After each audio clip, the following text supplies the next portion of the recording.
हे दोस्तों, आप लोग का स्वागत है मेरे चैनल पर। आप देख रहे क्रेजी फॉर भोजपुरी। चलो वीडियो स्टार्ट करते हैं। खेसारी लाल यादव का धमाकेदार सॉन्ग आने वाला। सॉन्ग का नाम है पीओ नचनिया लेके, जिसका भाई टीचर रिलीज हुआ। नहीं देखे तो जाके देखे, क्या बवाल टीचर, एकदम धांसू टीचर है।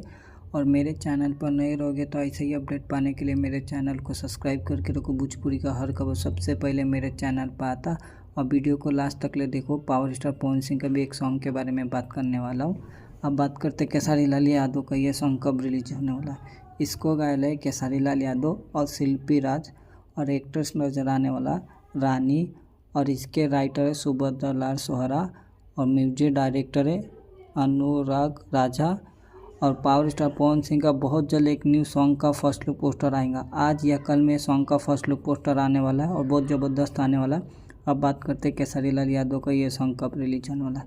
ये सॉन्ग कल सुबह रिलीज हो रही है। अब वीडियो अच्छी लगी तो लाइक करें, शेयर करें, सब्सक्राइब करें और कमेंट करके बोलिएगा पावर स्टार पवन सिंह का न्यू सॉन्ग का इंतजार कौन कर रहा। और खेसारी लाल यादव का ये सॉन्ग का टीजर आप लोग को कैसा लगा। मिलता है नई वीडियो में। धन्यवाद।